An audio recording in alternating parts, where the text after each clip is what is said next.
well, let's kick this off. So thank you very much to everyone who's joining us this morning. My name is Gordon Leslie. I'm a lecturer in the Department of Economics at Monash University, and this webinar is part of a series run by the Monash Energy Institute and the Australian Electricity Market Initiative. So this will be a 1 hour webinar, approximately 30 minutes of presentation, and then however long the Q&A goes on for. This webinar will be recorded and will live on the webinar page, which you would have registered at after post-production. So before I introduce our speaker, I'd just like to read the acknowledgement to the country. It's my pleasure, obviously, to introduce Fiona Burlig, but first of all, I just want to recognise we are meeting on the traditional lands of the Kulin Nation, and I pay my respect to the elders past, present and emerging, and express a warm welcome to any who are joining us today. So today I'm going to introduce, we have Fiona Burlig speaking from us. She received a PhD recently from the Agricultural and Resource Economics Department at University of California, Berkeley, and is now an assistant professor at the Haas School of Public Policy at the University of Chicago, which is a group which is home to, I guess, one of the leading groups of energy economists in the world. So Fiona, well, she's a leading young social scientist. Her research, I find, is quite creative, often either collecting data to answer difficult questions or in applying, quite advanced methodologies to inform issues relating to policy and economic development. But for today's session, we have asked Fiona to present quite a nice, short and sweet paper that describes household charging patterns for electric vehicles in California. And in my view, it provides one of the best pictures to date we have seen. We're using some of the best, most representative data, or with great coverage, currently, produced and available for study. So, as we know, electric vehicles are a hot policy topic here, but perhaps without a heck of a lot of penetration. But in California is a bit of a different story. They're a fair bit further along the EV penetration path than we are here, and I'm sure that we'll get some terrific insights as to what's going on in California and to think about, well, what might this mean for us back home? So without further ado, I hand over to Fiona, and please, and if I just remind the audience, there is a Q&A function which you can type into, and Fiona is happy to address these questions as she goes, and we'll probably leave a few for the backlog for a discussion at the conclusion of her talk. So thank you, Fiona. Perfect. Thanks so much for having me. Thanks for waking up early in the morning to come hear about electricity in California. Let me just get this screen share going. So I'm really excited to share some pretty new work with all of you. So this is a project that's joint with a bunch of co-authors, so Jim Bushnell and Dave Rapson at UC Davis, and Catherine Wolfram, who's actually currently on leave from UC Berkeley to work in the US Treasury Department on climate policy. And so as a little bit of a background for this project, we are energy and climate economists, and so we've been thinking carefully about policy actions that we can take to help decarbonize the economy. And if you look at just the data on emissions across sectors of the US economy, one thing that you will notice is that in recent years, there's been a pretty stark decline in emissions from the electric power sector, largely driven by the fracking revolution and declines in coal and increases in natural gas generation, as well as the rise of renewables like wind and solar. But you'll also notice that the other sector that generates a large fraction of US emissions, transportation, does not have the same declining trend, right? You see a bit of a blip downward during the recession, but we're starting to kind of increase transportation emissions again. And so that means that if we're going to think about climate policy in the US, we need to carefully think about ways to address the transportation sector. And so a common policy prescription or way to think about doing this is via vehicle electrification. So switching cars and trucks from fossil fuel, gasoline and diesel powered to electric, or even fancier hydrogen power, for example. have been sort of proposed and you're starting to already see market transition happening in terms of electric vehicles. This has implications both for climate policy, but also just for some sort of grid planning and electricity operations questions, as EVs are projected to be the major source of load growth in California over the coming couple of decades. So what I'm showing you here is a graph adapted from data from the California Energy Commission, showing electricity demand in California, both in terms of historical demand as well as forecasted future scenarios of demand growth. And what you see is that there are three scenarios here in light blue, middle blue, and sort of navy blue. And each of these sort of low, middle, high forecasts, if you remove the EVs from these forecasts, the forecasted load growth drops substantially. So another way to say that is just that electric vehicles are projected to be a major source of electricity demand growth going forward in California. That has implications for the amount of generation, transmission, and distribution infrastructure that we invest in, as well as other things that I think are sort of common between California and Australia, careful wildfire management, et cetera, right? So as we think about grid modernization, we're expecting that electric vehicles are going to be a big input into our calculations. So what we're going to do in this, as Gordon described, short and sweet paper, is to ask some very simple questions about electric vehicles that turned out to be very difficult to answer using publicly available data. So if you're a grid planner or if you're someone who's making climate policy, the basic question that you're interested in knowing, my dog is apparently not interested because he's just run out of the room.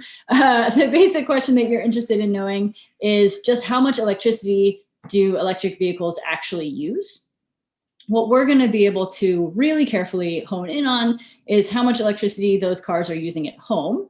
But then there's another question about how much are they actually being driven overall? And so we're going to think carefully as well about implications for overall EVMT, or electric vehicle miles traveled on electric power. The reason that we're kind of interested in asking these questions is that we think that they're basically a jumping off point for a whole bunch of other important policy questions, right? So as I was just describing, understanding EV usage and customers' willingness to drive their EVs is important for climate policy. It's important for grid planning. Thinking about trading off between EVs and traditional ICEs, or internal combustion engines, is also going to have implications for local pollution. So we want to have a sense of how much are these cars actually going to be driven.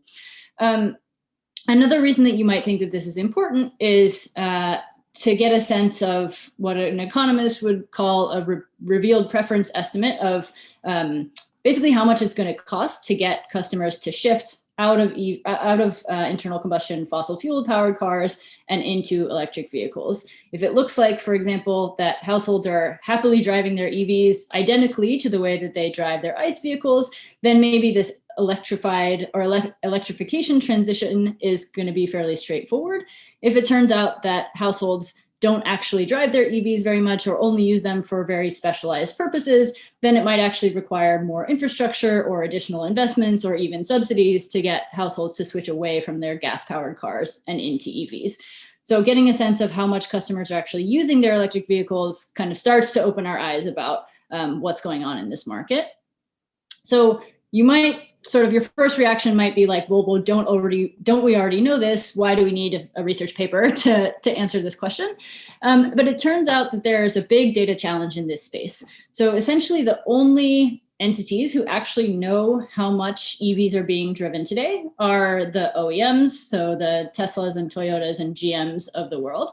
The vehicle manufacturers do have these data, but do not release them publicly. They're sort of highly protected industry secrets. And even transportation and electricity regulators don't have good access to these data on EVs. Normally, the way that, for example, the transportation regulator in California would collect data on how much cars are being driven is through its smog check emissions regulation program, where annually, in order to re-register your car, you need to get an emissions test, and that test collects an odometer reading. because EVs are zero emission, they actually don't collect those odometer readings during that part of the regulatory process. We really are blind in terms of how much driving these electric cars are doing. There have been some surveys that have tried to answer this question, but the challenge with those is that they're often from either really small samples or very unrepresentative samples compared to the average population. So you can imagine that someone, if I call you and say, hey, would you be interested in talking to me for 20 minutes about your EV? The people who are actually willing to participate in those surveys are probably selected and not super representative of the population as a whole. So that's made it difficult to answer these basic questions just because we're lacking data. And so what we're going to do here, as I said, is just a very first cut, just barely scratching the surface of some of these questions. We think there's a lot of really interesting economic and policy questions that are related to transportation electrification, but we need to know the baseline of just how much energy is being used and how much driving is happening to sort of level set where we are. Okay, and so to give you a little bit more of a flavor of how little we know about current charging behavior, the current state regulators in California are limited to using data from around 500 customers throughout the state.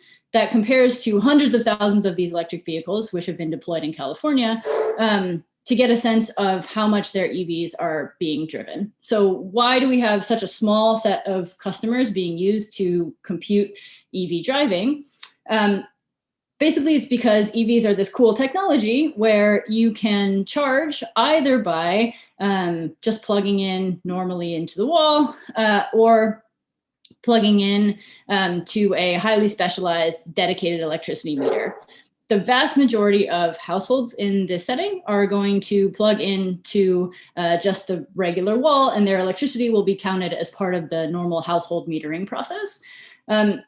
And so that makes it difficult for people to disentangle between electricity that's going into the car versus electricity that's going into a fridge or a computer or whatever, your other lighting, et cetera.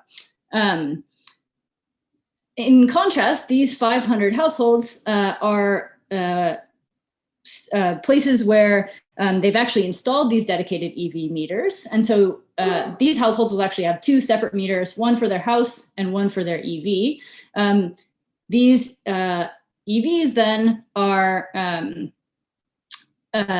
it's going to be possible for us to actually directly observe how much electricity is going into the car. And so there's a good reason that these households are being used for the regulatory process. It's that it's very clear that any electricity going into one of these dedicated meters is going into a car.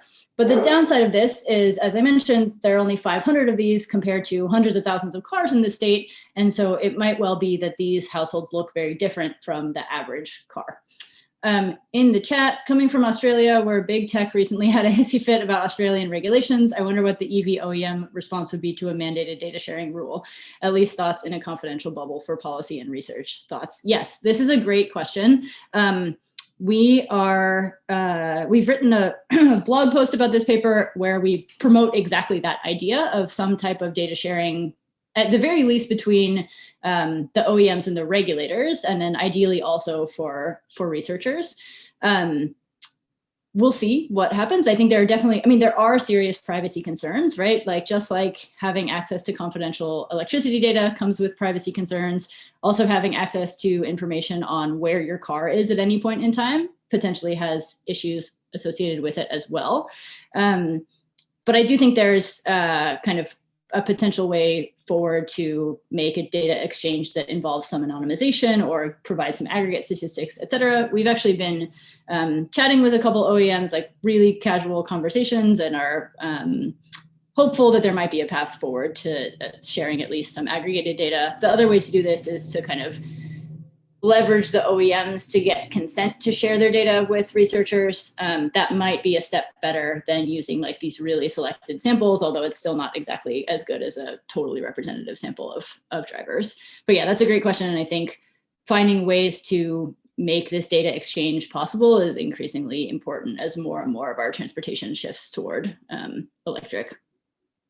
Okay, so we don't know that much about charging behavior. What we do know comes from pretty selected non-representative households. I should also say, when I'm saying regulators use 500 meters, this kind of slide, or this picture that I pulled, is from California's low carbon fuel standard. That's essentially a policy that has tradable permits for producing low carbon gasoline and diesel, but also has provisions for electricity. And so electric utilities and other entities that supply electricity into EVs also get credits or permits under the LCFS program. So there's real cash at stake in terms of making these calculations of like how much the electric utilities should get paid for their EV charging. Okay, so how are we going to overcome this problem? What we're going to do is a really large data collection effort that's taken us several years.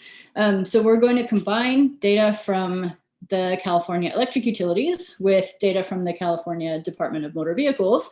That's going to allow us to link household electricity use with EV registrations. So what I'm going to show you today comes from 10% of the service territory of Pacific Gas and Electric. This is the Northern California utility. It's the largest utility in the US. It covers 2/3 of the state, basically from the northern border down to San Luis Obispo. It's infamous for going bankrupt in the California electricity crisis, and also being privy to the wildfires in the last couple of years. So well known around the US at least, but they contain about 50% of the state's cars. So they're a good place to look at EV driving.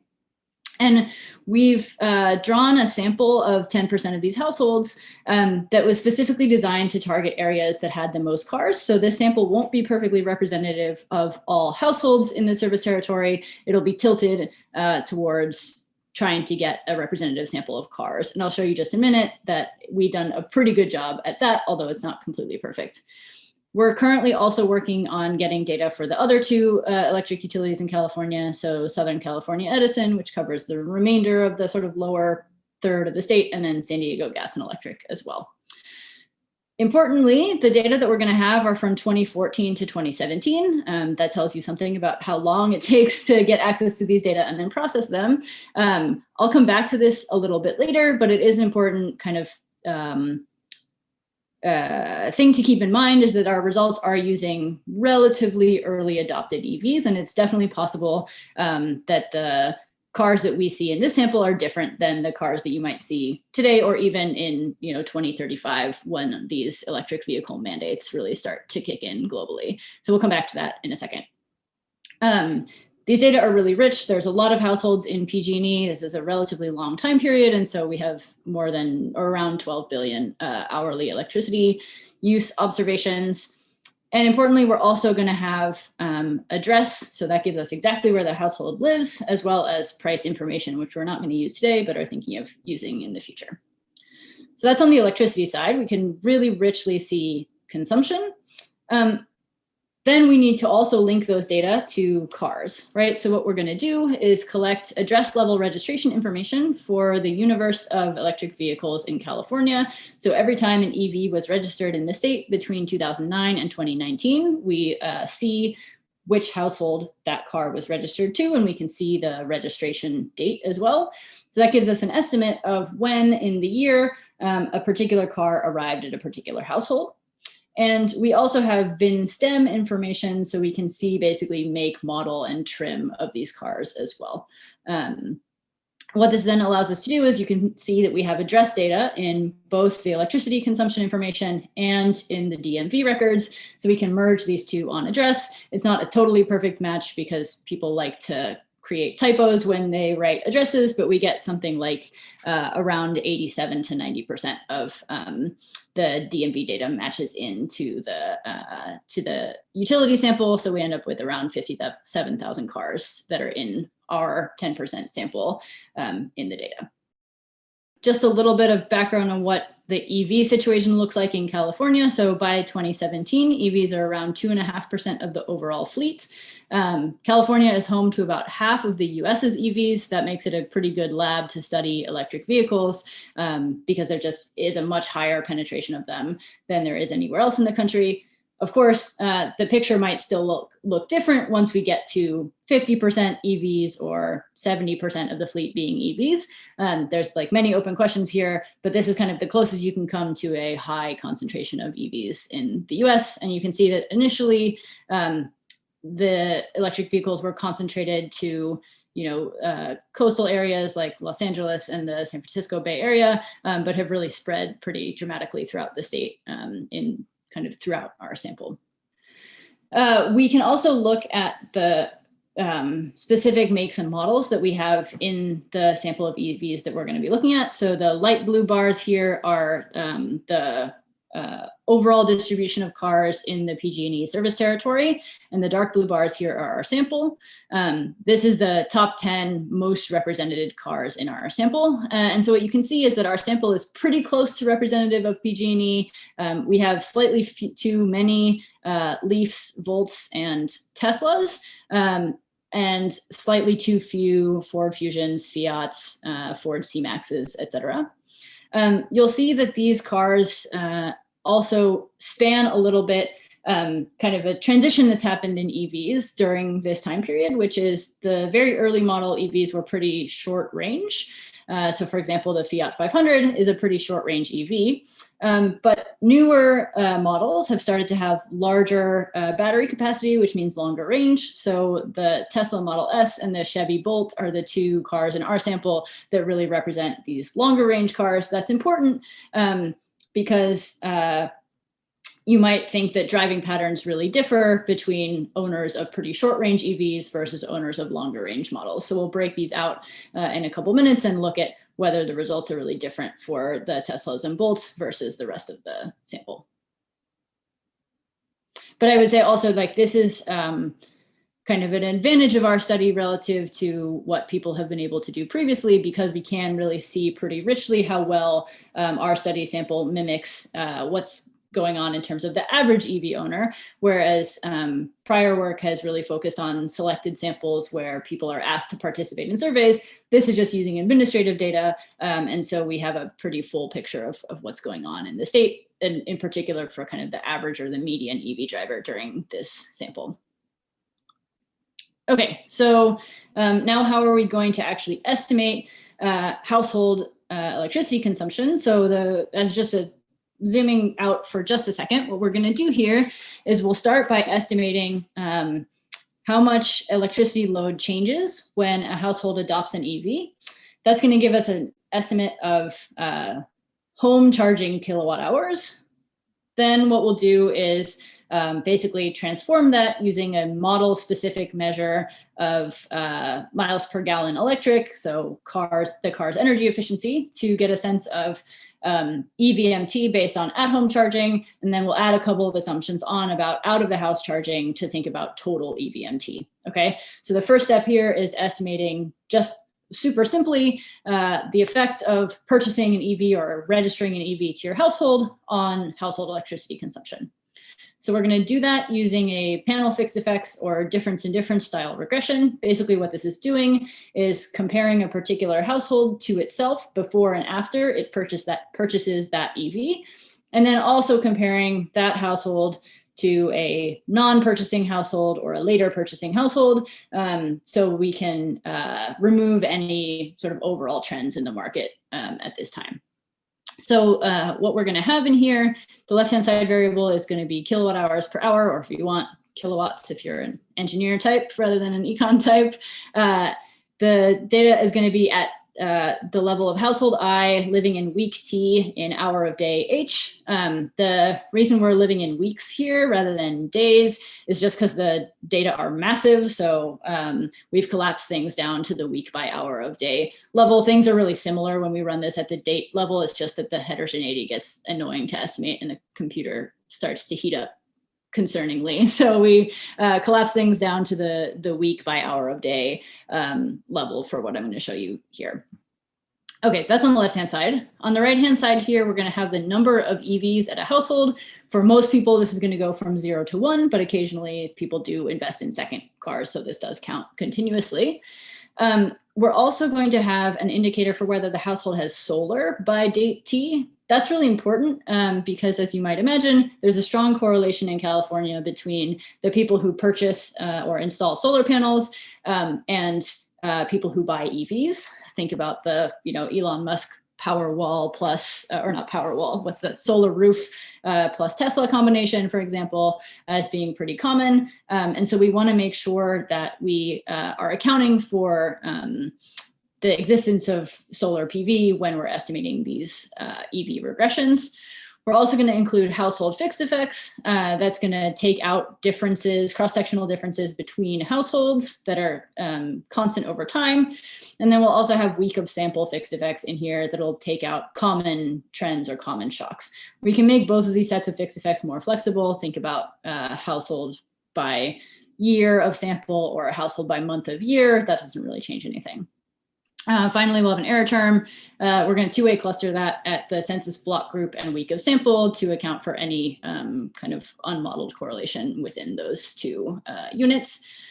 And so in order for this regression setup to correctly give us the right answer for the change in kilowatt hours per hour when a household adopts an EV, it needs to be the case that the timing of EV adoption is unrelated to other stuff that's changing in the household at the same time. So the big thing that you might worry about is something like you bought an EV and at the same day you add a wing to your house. That's going to be a problem here. Turns out we don't actually think that's a problem because of the time pattern of the results we're going to see, but just to kind of highlight that what we're estimating is, because we're doing this basically household specific before and after comparison, we're relying on the fact that the timing of EV adoption is going to be unrelated to other trends in electricity consumption over time at that household. Okay, so what do we see? This is the version of that same regression, but split out into an event study framework. And so basically what we're estimating is, instead of just one post-EV adoption coefficient, now we're estimating kind of 24 pre-EV adoption coefficients and 25 post-EV adoption coefficients. And what we see is that in the 25 weeks leading up to EV adoption, we don't see any differential pre-trends between adopters and non-adopters. But as soon as the car arrives in the household, we get a substantial and very noticeable jump in electricity consumption, and then that remains pretty flat as well. So this gives us confidence that what's going on is really related to the EV and not other things that are happening. One small note here that I like to point out is, normally we think about these event studies, we would normalize them to like T-1. Here we're normalizing to T-5. Why is that? It's because that's about the recorded lag between when you actually purchased your car and when the DMV records it into the registration data. And so it's not actually surprising that you have a little bit of discrepancy in that date. But when you line things up on this T-5, you get this really clear change in electricity consumption when an EV arrives at the house. So we're estimating that on average, a car is increasing kilowatt hours per hour by like 0.12. That's a big effect in some sense and a small effect in another sense. So the way that it's a relatively large effect is that that's about 18% of household mean consumption in the sample. So obviously an EV is a large electricity load that's going to cause a big change in consumption. But it's a small effect in that this estimate is roughly half or even about a third of existing projections of how much charging EVs are doing at home. So what this is saying is that our estimate here is substantially smaller than what the regulators are assuming that households are charging. Again, that kind of makes sense if you think about this through the lens of the set of households that are currently being used to form that estimate are these 500 really highly selected households. Okay, so this is kind of the main result on kilowatt hours of electricity consumption. I'll again pause here and just see if there are questions for a second. Fiona, I might as well quickly jump in. Yeah, please. The regulator estimate, so that they focus on home charging, or do they kind of focus on all? Obviously, there are more charging options. A lot of folks can charge at work or at a private charging station. Are they particularly interested in home charging, or do they? Yeah, so they're interested in both. This particular estimate that I'm referencing is thinking about home charging. I'll tell you a little bit more about out-of-house stuff when I get to the VMT conversion section. But yeah, I mean, I think there's reasons to be interested in potentially both, right? If you're thinking about the distribution side, for example, and do I need to upgrade all of my distribution transformers, then knowing separately home charging from away from home charging is pretty important because the implications for those different circuits is going to be pretty different. Question in the chat, is it lower because of the presence of solar? So perfect segue into, we can do the same thing for solar panels. So this is what happens to your load when you install solar, and you see kind of the exact opposite pattern from the EVs, which is you have a big drop off in consumption. That makes sense because this is net consumption.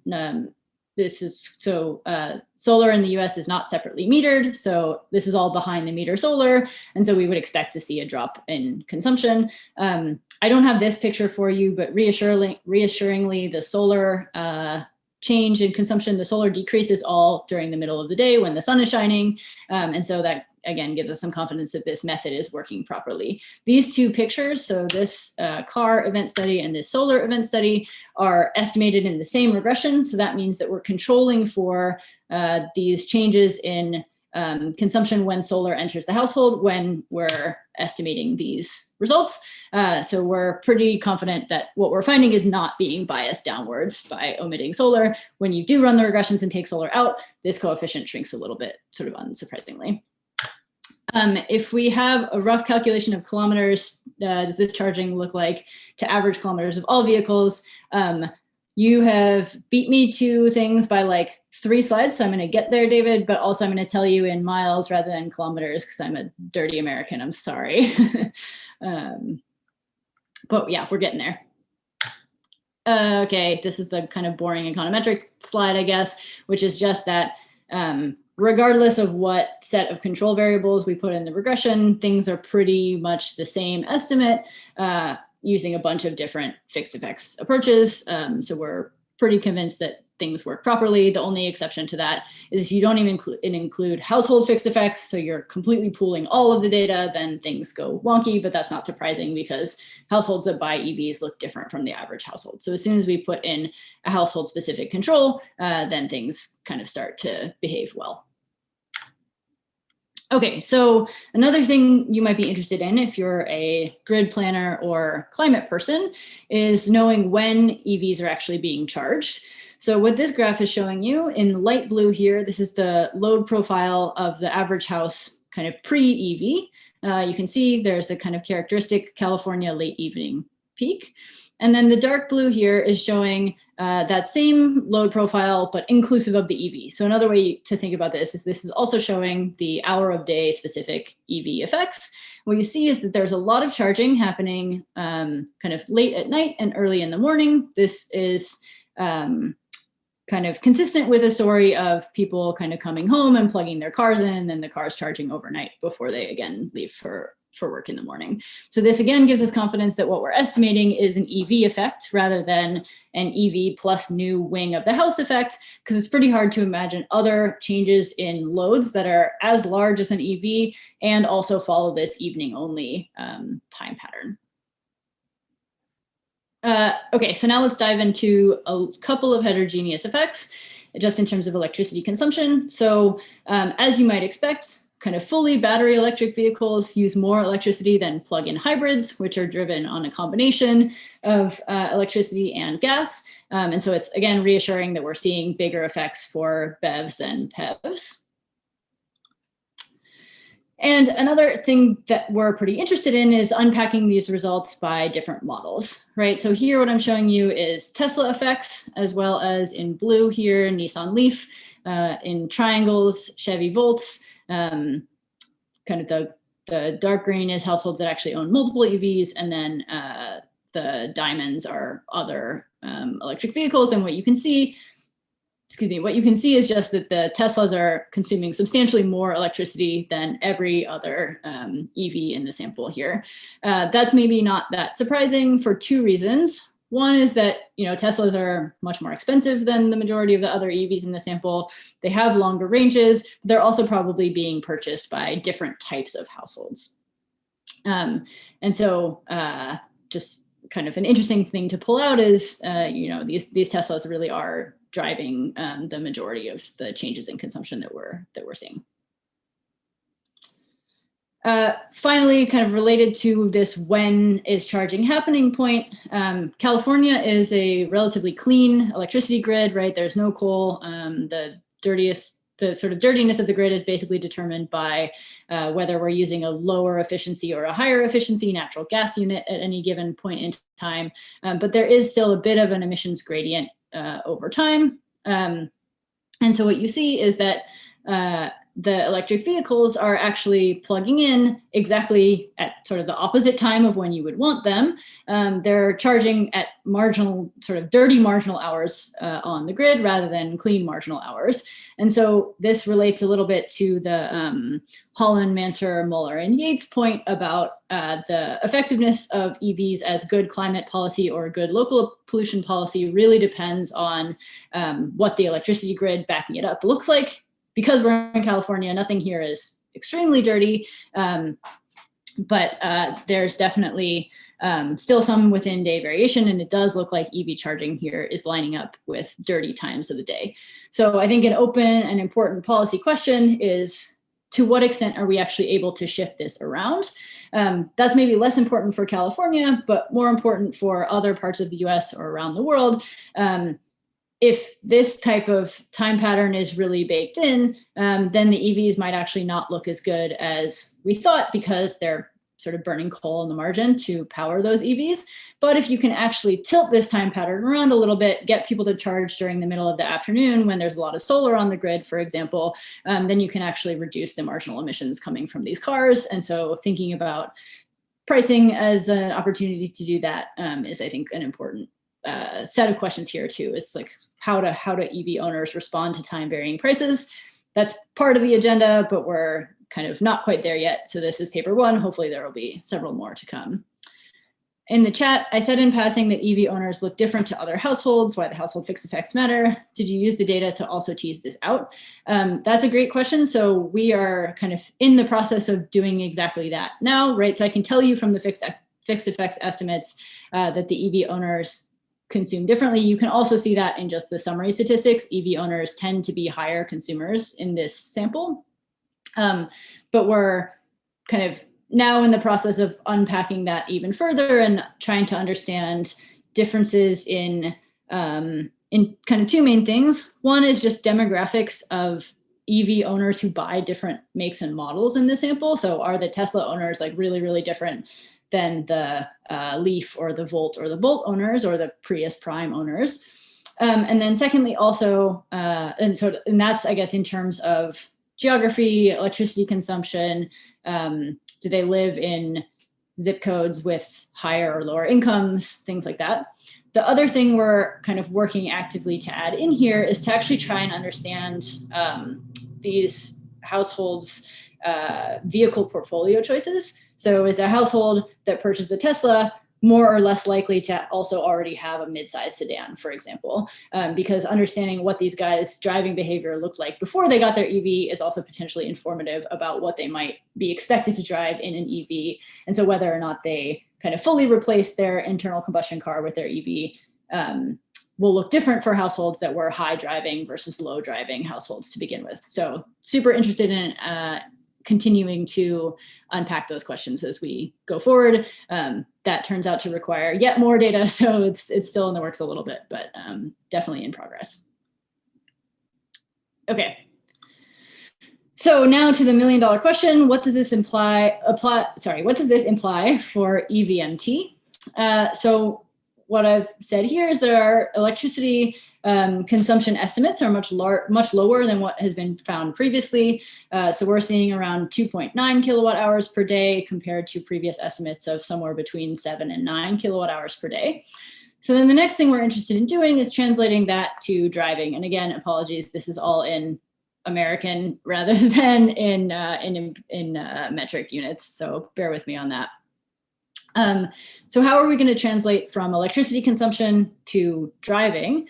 The first thing that we're going to do is use basically energy efficiency data on all of these cars to translate from home charged kilowatt hours to home charged EVMT. So how far are you driving on your 2.9 kilowatt hours per day?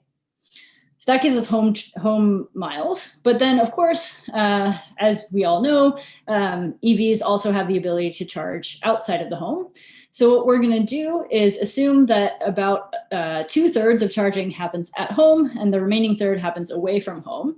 So if we know how much charging is happening at home and we are willing to assume that that's 2/3 of total charging, then we can scale up our estimates to get a sense of kind of complete charging. I'll point out here that this 33% is slightly more generous than what existing data might suggest. So that's going to lead us to find sort of larger VMT than we would if we used a smaller fraction of away from home charging. The reason we have to make an assumption on this is that, of course, I can see your electricity consumption, but I can't see what you do with your car outside of your home electricity meter with my utility data. And so we kind of benchmark this away from home charging estimate with what we think is the best source of administrative data in California on away from home charging, which comes from, again, the California Air Resources Board and Low Carbon Fuel Standard Program. So the way that these data work is that, I think I mentioned this briefly at the beginning, the LCFS pays out credits to anybody who's putting electricity into EVs. And so what that generates is a really strong incentive for out-of-house charging networks to report their charging data to CARB and to the LCFS so that they can collect this money. The incentive currently is on the order of 20 to 25 cents per kilowatt hour, which is really, really high, right? The kind of electricity prices in California typically hover between 12 and 18 cents a kilowatt hour. And so you're getting kind of paid pretty substantially to charge if you report your data to CARB and the LCFS. So we think that the vast majority of charging is reported to CARB. If you have in mind, for example, Tesla supercharging, like that will definitely be in here. Tesla is making money on those kilowatt hours. The thing that might not be in here is sort of the small mom and pop unmetered chargers. But again, if you're kind of going to the grocery store and have a charger that's like in the parking lot, that's likely being actually run through a larger network of chargers and is going to be collecting this credit as well. And so we think that this is a pretty generous way of apportioning away from home charging. And then finally, what we're going to do is we'll assume, this is probably a little too conservative, that plug-in hybrids, sorry, this says do no home charging. That should say do no away from home charging. So we're going to assume that all of the electric miles for plug-in hybrids are being charged at home. So what that means is that when we scale up our estimates of charging to account for away from home charging, we'll have extra kilowatt hours left over, and we'll basically put those back into the battery electric vehicles.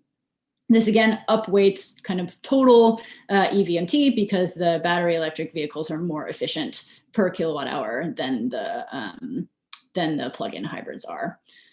So all that to say, basically what we're doing is we're starting from our home kilowatt hours information, and then we're scaling that using a couple of different assumptions to get a sense of total driving.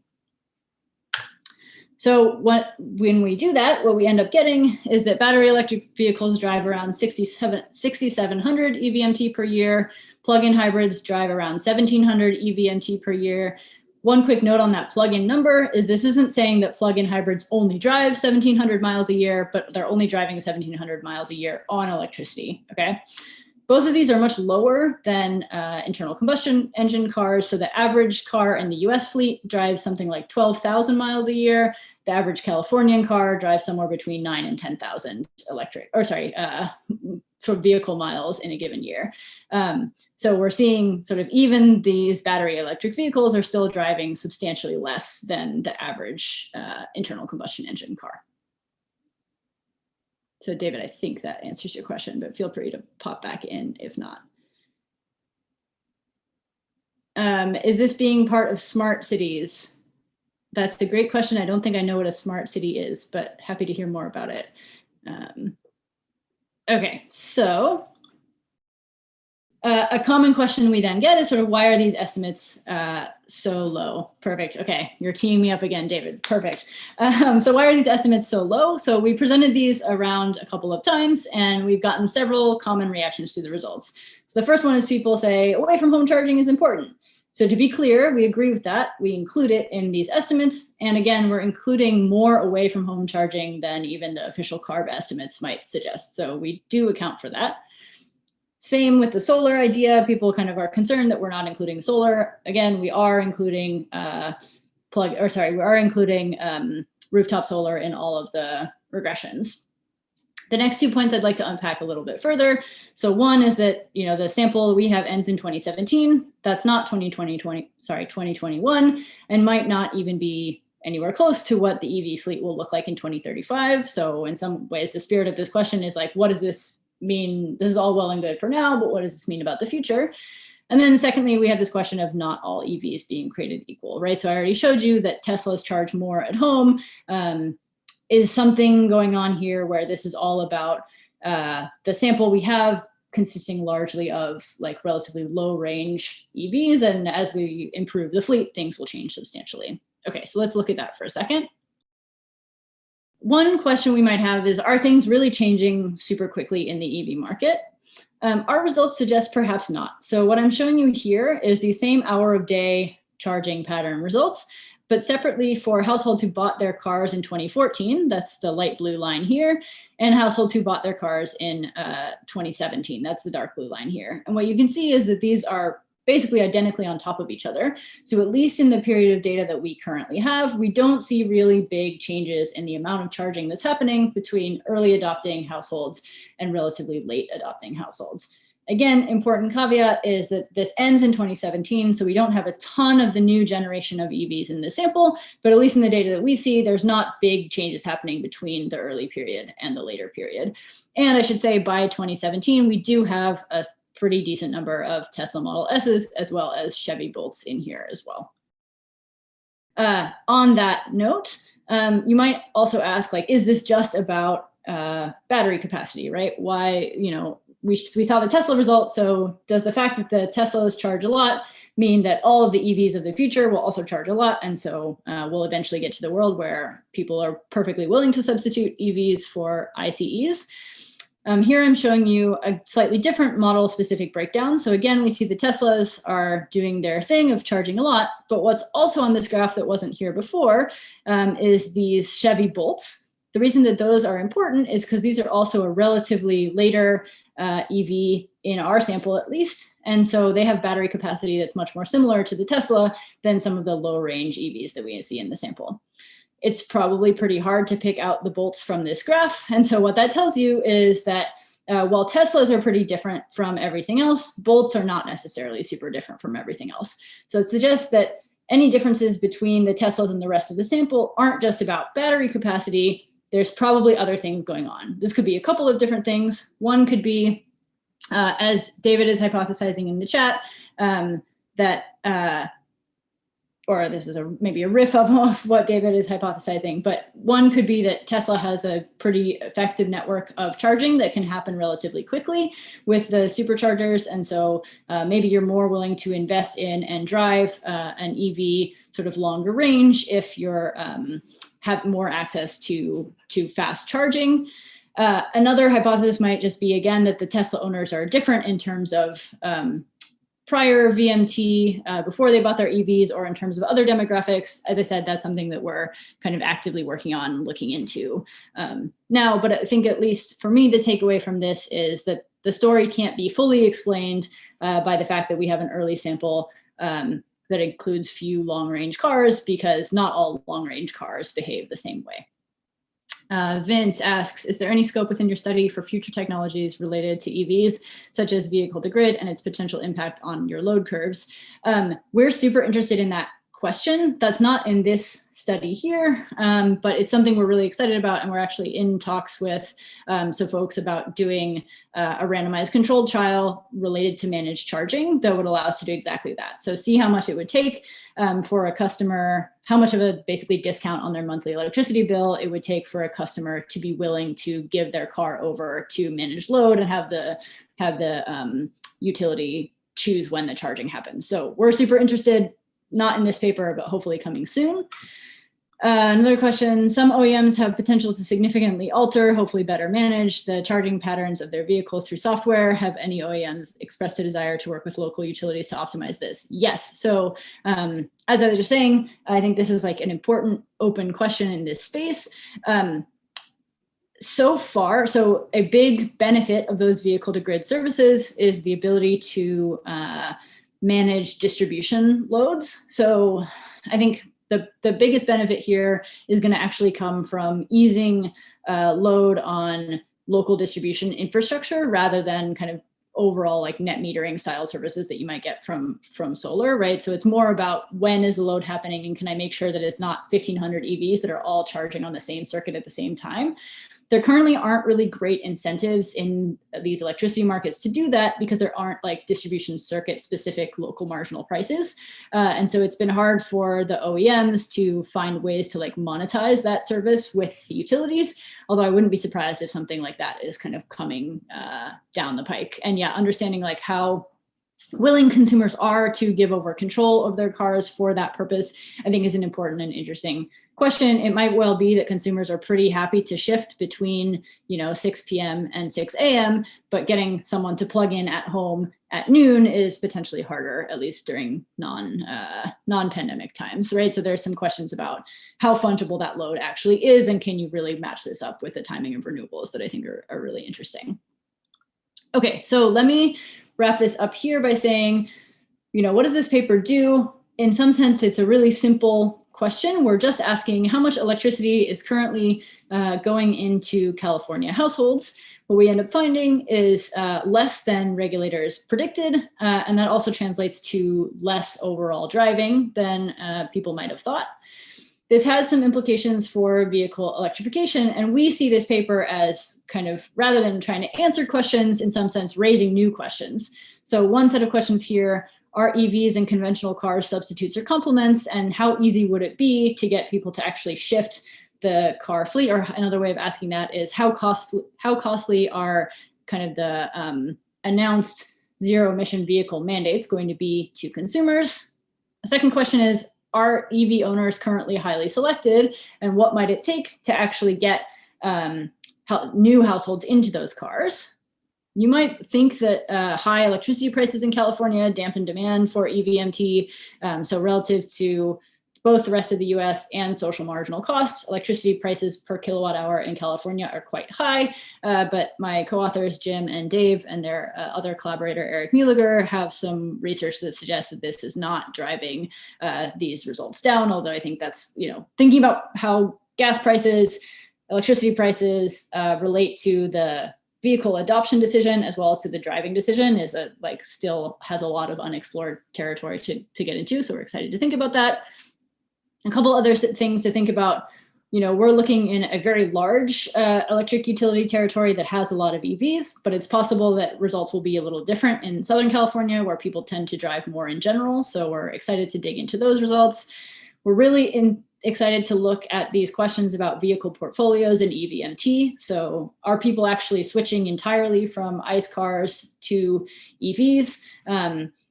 Or, are the people who buy EVs look really different from the average driver, for example? Thinking about that through the lens of their existing driving is something we're excited to do. There's also all sorts of opportunities for interesting electricity market stuff to happen here. So are households selecting into EV specific prices, and how does that actually affect their timing of charging? Same with solar.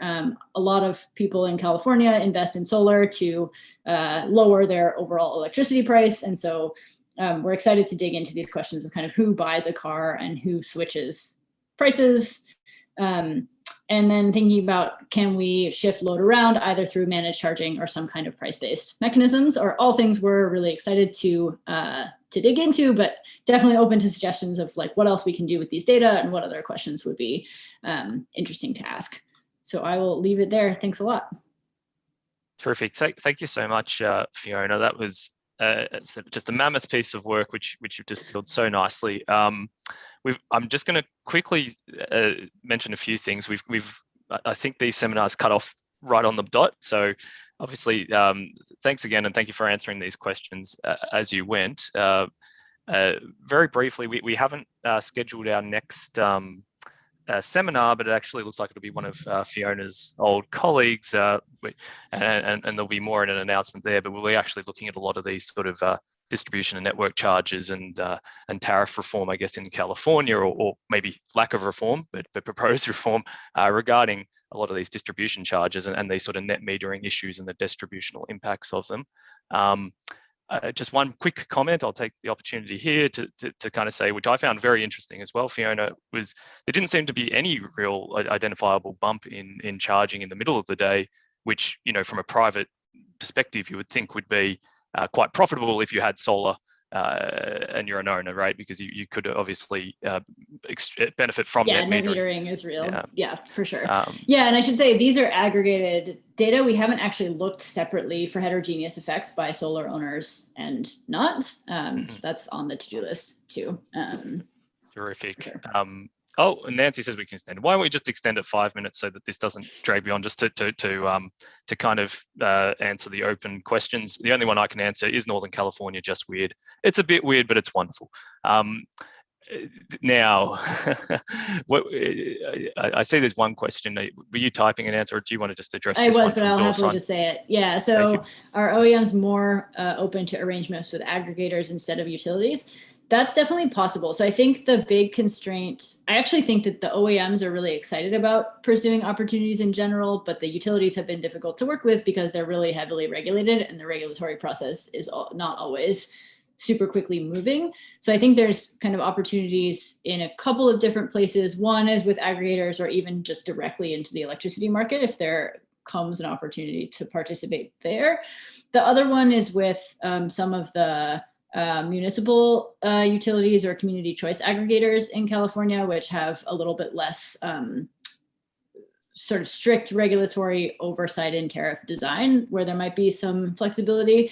The big challenge there, though, is that even the CCAs are just electricity retailers. They're not actually a distribution company per se. And so if the big benefits are on the distribution side of like managing transformer load essentially, then it's a little tricky. You still probably need to, in the vast majority of the state, get the IOUs and therefore the regulators on board. So I think there's definitely appetite, but it's has yet to like play out through the regulated utility setting.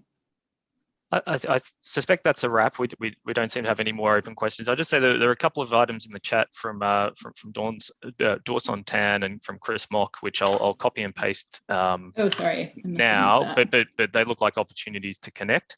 And so Fiona had her email at the bottom there. But if you would like to be in touch with Fiona and don't have her email, please feel free to email me at gordon.leslie@monash.edu, and I'd happily pass on any kind of opportunities there. But as I was kind of alluding to when I was trying to get you to do this presentation here, Fiona, it's a really developing issue in Australia, and I can see your presentation's generated a lot of interest. So I can't thank you enough, and to all our guests who attended today, thank you, and thank you for your engagement in these great questions. Great, thanks so much. This has been really fun.